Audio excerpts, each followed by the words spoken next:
Permasalahan ketersediaan air bersih masih menjadi tantangan yang harus diselesaikan di Kabupaten Gunung Kidul, terutama di musim kemarau.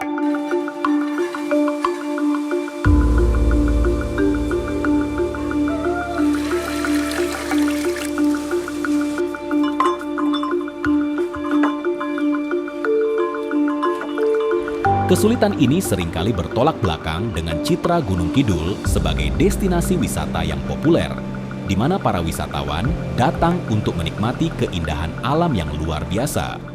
Di balik pesona pantainya, ada realitas yang harus dihadapi dan dipecahkan untuk memastikan bahwa semua lapisan masyarakat bisa mendapatkan akses air bersih yang memadai.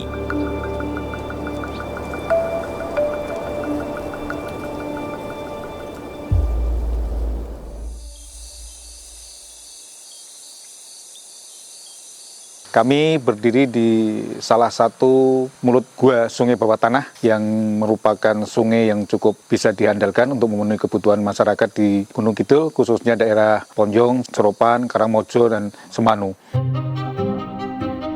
Ini di dalam sana ada kurang lebih sungai dengan debit 950 liter per detik, dan saat ini baru kita manfaatkan kurang lebih 200 liter per detik. Dan kejernihan di musim kemarau seperti saat ini cukup bagus, rata-rata 0,3. Ini adalah salah satu sungai yang kita manfaatkan, PDAM manfaatkan untuk memenuhi kebutuhan masyarakat, air bersih masyarakat. Selain di Seropan ini ada juga Sungai Bribin, debitnya 800 liter per detik, ada di sebelah selatan atau sebelah timur ya dari lokasi ini. Kemudian ada Sungai Baron, debitnya di atas 3.000 liter per detik. Kemudian di sebelah baratnya lagi ada Sungai Mobaran, debitnya 800 liter per detik, dan baru kita manfaatkan 40 liter per detik. Jadi sebetulnya Gunung Kidul ini potensi sungai atau potensi sumber daya airnya sangat luar biasa. Namun memang ada di kedalaman, tidak di permukaan, sehingga untuk memanfaatkannya perlu biaya yang cukup besar. Kemudian topografi Gunung Kidul yang berbukit-bukit ini juga menyebabkan biaya untuk pendistribusiannya juga cukup besar. Kami mempunyai keyakinan bahwa dengan sumber daya air yang cukup melimpah di Gunung Kidul ini, kita akan bisa memanfaatkannya. Dengan kondisi seperti ini, mendorong adanya upaya alternatif yang bisa dilakukan dalam upaya menyediakan air bersih bagi masyarakat Gunung Kidul.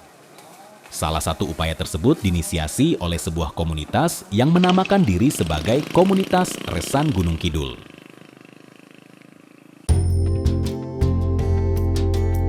Komunitas Resan Gunung Kidul itu adalah gerakan konservasi berbasis masyarakat. Komunitas Resan Gunung Kidul itu bukan satu organisasi, bukan yayasan atau lembaga resmi, tapi hanya sekedar komunitas. Jadi intinya bahwa kesadaran tentang lingkungan dari teman-teman personal ini berkumpul menjadi satu komunitas bernama Komunitas Resan Gunung Kidul.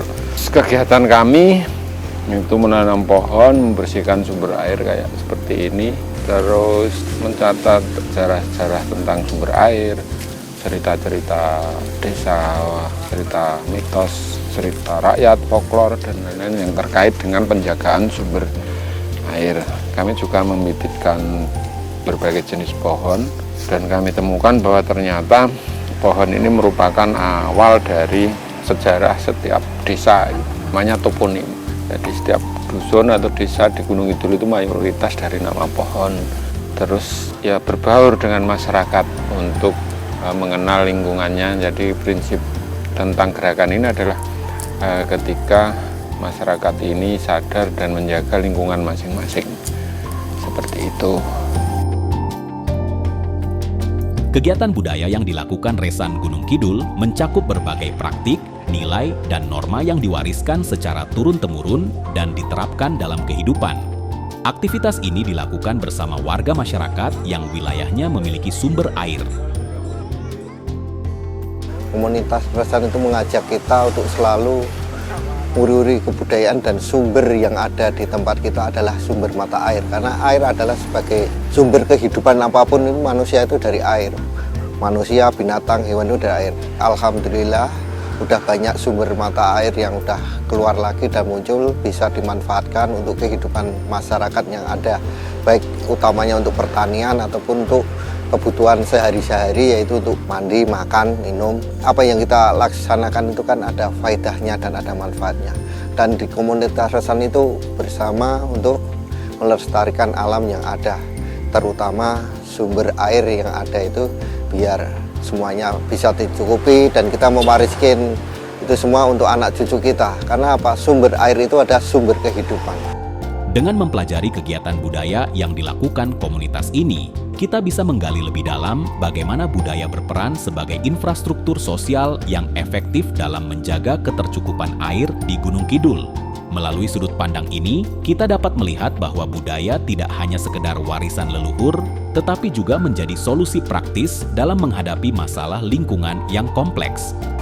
Bukan kita menyembah pohon atau apapun itu, tapi yang jelas pohon itu sangat menjaga sumber-sumber air dan di sisi yang lain juga menghasilkan oksigen yang jarang kita sadari, bahwa karunia terbesar dan rezeki terbesar itu adalah oksigen yang bisa kita hirup 24 jam tanpa kita harus membayar. Dengan memahami dan mengapresiasi peran budaya, kita dapat belajar bagaimana kearifan lokal dapat memberikan kontribusi signifikan dalam pengelolaan sumber daya alam yang berkelanjutan. Dengan dibersihkannya belik jambu ini, akhirnya belik jambu bisa mengalir dengan normal sehingga bisa menambah kebutuhan air khususnya untuk pertanian maupun untuk perikanan yang ada di Sungai Dawe. Terima kasih Resan, tetap berkarya, mudah-mudahan selalu bermanfaat untuk masyarakat di Kabupaten Gunung Kidul. Harapan kami dari warga Padukuhan Sumberjo, mudah-mudahan sumber air yang berada di belakang saya ini bisa dimanfaatkan kembali seperti dulu kala. Seandainya sumber air ini bisa dimanfaatkan, maka kebersihan lingkungan di sumber ini juga tetap terjaga. Kelangsungan sumber air ini juga nanti akan lebih bermanfaat dan semoga apa yang panjenengan laksanakan menjadi amal ibadah panjenengan dan diterima di sisi Allah Subhanahu wa Ta'ala. Harapannya ya kesadaran personal masing-masing ini akan menjadi kesadaran komunal tadi. Jadi nanti akan masyarakat ini sebagai subjek atau pelaku utama konservasi di lingkungan mereka masing-masing. Dan untuk gerakan ini ya karena alam ini tempat kita hidup, dan yang berhak hidup itu tidak hanya kita tapi generasi anak cucu nanti, kita sebisanya menyiapkan alam yang baik, yang layak untuk hidup anak cucu kita nanti. Karena apa yang kita nikmati sekarang itu hasil perjuangan dari nenek moyang kita dalam menjaga alam. Jadi menjaga alam itu menjaga kehidupan, menjaga generasi kita, anak cucu kita. Mari kita bersama-sama menjaga dan melestarikan kekayaan budaya serta keindahan lingkungan kita demi menciptakan masa depan yang lebih baik dan berkelanjutan bagi generasi mendatang.